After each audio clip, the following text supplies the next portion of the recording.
Ang high school ay napuno ng zombies, ang mga estudyante ay pinipilit na lumaban sa kanilang way out. Makapal ang hangin ng kamatayan habang ang tryong estudyante sa high school ay nakikipaglaban para sa kanilang kaligtasan. Ang isang horde ng undead ay patungo sa kanila, at ang tatlo ay inatake ang mga ito ng walang pag-aalinlangan. Ngunit sa kabila ng pagpatay, karahasan, at kadiliman na bumabalot sa mga estudyanteng ito, ang mga bagay ay hindi palaging ganito. Liar, normal lang na araw iyon sa Fujimi Academy.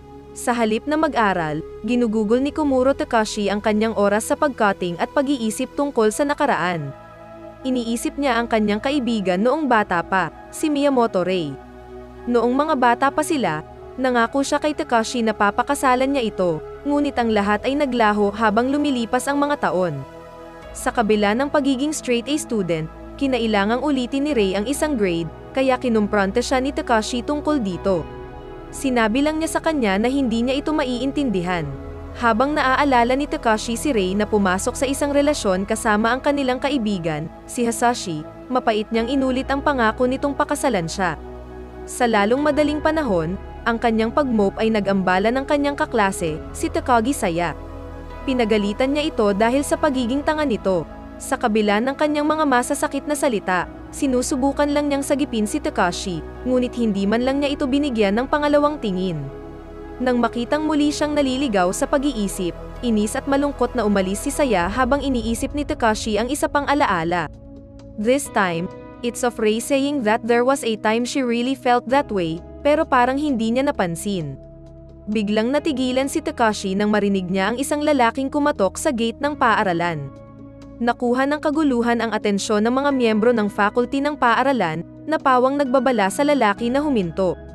Hinawakan ng isa sa mga guro ang lalaki sa kanyang kwelyo, na humantong sa pagkagat ng guro. Sa kakilakilabot ng lahat, biglang kinagat ng guro ang kanyang kasamahan sa isang marahas at walang isip na paraan. Dahil nakita ni Takashi ang lahat mula sa isang ligtas na distansya, pumasok siya sa kanyang silid-aralan, na nagpaputol sa klase. Mahigpit niyang hinihiling na sumama sa kanya si Rei bago maikli na ipaliwanag ang nangyari sa kanilang mga guro. Lumapit si Hasashi sa dalawa, tahimik na nakikinig sa sinabi ni Takashi. Madali niyang pinaniwalaan ang ito kahit na si Rei ay lubos na hindi makapaniwala, kaya nakatanggap ito ng isang sampal mula kay Takashi. Sa huli, sinundan ni Hasashi at Rei si Takashi sa labas, at nagmamadali silang kumuha ng ilang armas. Ngunit habang pinaplano nila ang kanilang susunod na hakbang, inihayag na ang karahasan ay sumiklab na sa buong campus. Habang ginagawa ang anunsyo, biglang nagkaroon ng kaguluhan sa pagitan ng announcer at isang hindi kilalang tao, na narinig sa buong paaralan. Nagiging sanhi ito ng pagkataranta ng lahat ng mga mag-aaral habang nagmamadali silang lumabas ng kanilang mga silid-aralan upang maghanap ng mas ligtas na lugar. Nagpasya si Takashi at ang kanyang mga kaibigan na kumuha ng ibang ruta, iniiwasan ang lahat ng iba pang estudyante. Sa kasamaang palad para sa kanila, nakatagpo sila ng isang guro na nakagat na. Inatake ng nakagat na guro si Rei, at nang magpumiglas itong iwasan ito, hinimok siya ni Hasashi na lumaban dahil hindi na ito maituturing na tao. Sa mas matatag na pagpuporsige, mahusay na sinaksak ni Rei ang guro dahil miyembro siya ng Soujutsu Club. Ngunit kahit na tinusok na niya ng kanyang sibat ang puso ng guro, nananatili pa rin itong gumagalaw. Bilang isang black belter, nasakal ni Hasashi ang guro, ngunit humantong ito sa pagkagat sa kanya. Dahil ang lahat ng kanyang pagsaksak ay hindi gumagana, si Rei ay sumigaw kay Takashi na gumawa ng paraan. Nagudyok ito sa kanya na sumulong at hampasin ang ulo ng guro ng isang bat, sa wakas ay patay na ito. Nagpasya silang magtungo sa rooftop, kung saan ang buong tanawin ng lungsod ay nagpapaunawa sa kanila na ang marahas na pagsiklab ay nangyayari din sa ibang mga lugar, hindi lamang sa kanilang paaralan. Sa kanilang sorpresa, ang mga chopper ng Self-Defense Force ay lumipad sa ibabaw nila, at sinabi ni Hasashi na naroon ito para sa isang espesyal na misyon dahil wala silang ginagawa upang matulungan ang sinuman doon. Ang kaguluhan ay umuusbong sa buong paaralan na walang nakikitang solusyon. Ang ilan ay sadyang hinahayaan ang kanilang pinakamatalik na kaibigan na mamatay sa isang walang saysay na pagtatangka na iligtas ang kanilang sarili. Ang iba ay nababaliw at pinatay ang kanilang sarili. Tinawag ni Hasashi ang mga undead na sila, at lahat ng nangyayari ngayon ay isang sakit na dulot nila. Kumakain sila ng mga tao. At kapag namatay ang isang nakagat na tao, nabubuhay silang muli bilang isa sa kanila. At sa ilang kadahilanan, ang tanging paraan upang mapupuksa ang mga ito ay sa pamamagitan ng pag-target sa ulo. Sa gitna ng walang katapusang takot at kalituhan, ang tatlo ay nagtutulak, nakikipaglaban sa mga undead na dumarating hanggang sa makapagtago sila sa roof observatory. Kahit nasa isang maliit na kagat lamang, ang kondisyon ni Hasashi ay mabilis na lumalala. Nagpapakita na siya ng mga sintomas ng pagbabagong anyo.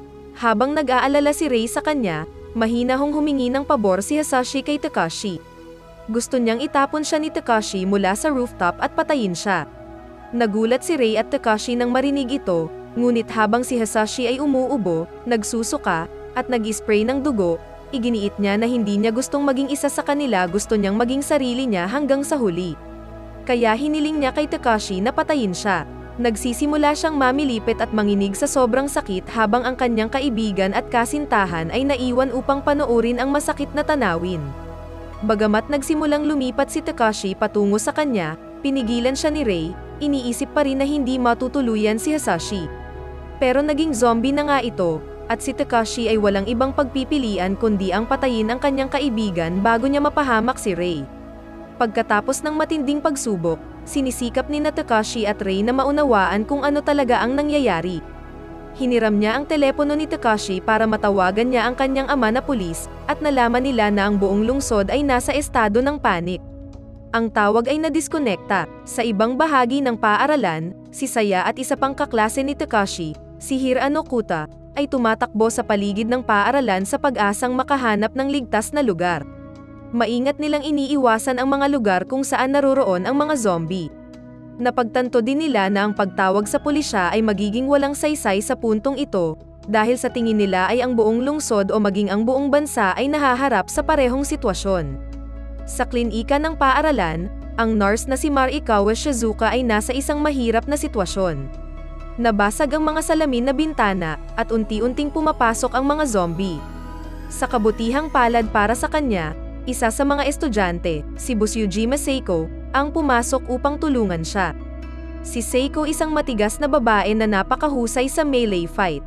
Sa kabila ng banta ng undead, maaari pa rin niyang tapusin ang mga ito ng mabilis. Sa banda ni Saya at Kuta, nakatagpo sila ng isang silid na puno ng mga kagamitan. Bilang isang mahilig sa baril, sinisiyasat ni Kuta ang mga tool at gumagawa ng isang pansamantalang baril mula sa mga ito. Gamit ang baril na ito, naitaboy ng dalawa ang mga zombie na dumating para atakihin sila. Nalaman ni Saya na ang mga zombie ay tumutugon lamang sa tunog. Katulad ni Takashi at Rei, balak din ng dalawa na lumabas ng school. Sana, makaalis sila doon ng buhay at hindi bilang mga zombie. Balik sa rooftop, nagpasya si Takashi at Rei na protektahan ang kanilang sarili mula sa mga zombie na sumusubok na lumapit sa kanila sa pamamagitan ng paggamit ng fire hose. Pinapatay ng malakas na presyon ng tubig ang mga zombie at pinalipad sila palayo sa dalawang estudyante. Bago sila bumalik sa loob ng paaralan, tinanong ni Takashi si Rei kung handa na ba siya, dahil kakailanganin nilang labanan muli ang napakaraming zombie.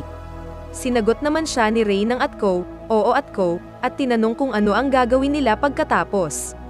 Magkasama, nagpasya silang tumakas mula sa paaralan, tumungo sa kanilang mga bahay, at tulungan ang mga nakikita nila sa daan.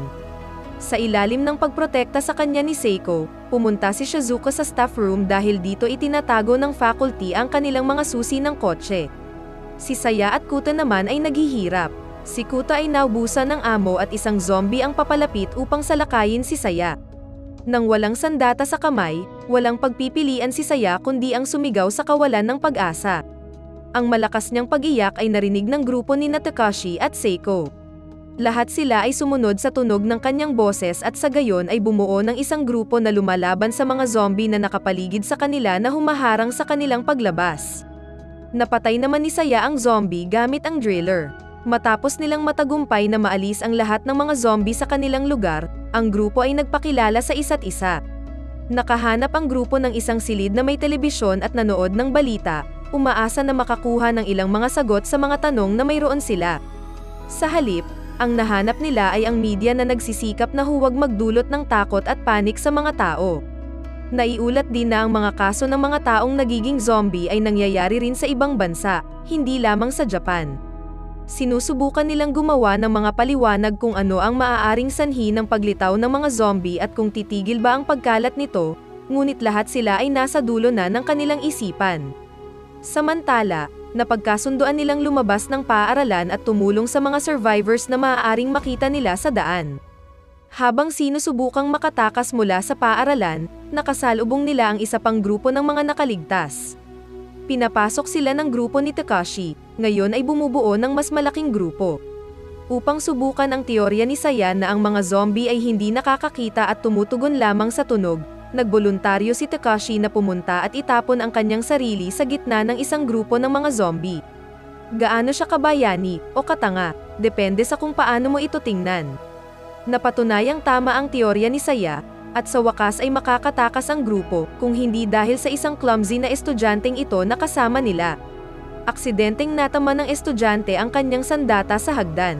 Ang kanyang pagkakamali ay naglabas ng napakalakas na tunog na nag-alerto kahit na mga zombie sa malayo sa kanilang kinaroroonan.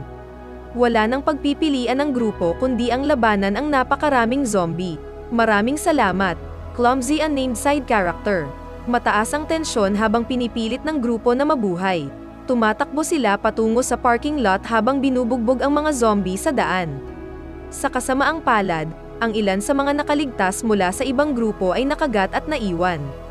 Sa wakas ay nakapasok na ang grupo sa boss, ngunit nakita ni Takashi ang isa pang grupo ng mga nakaligtas mula sa malayo.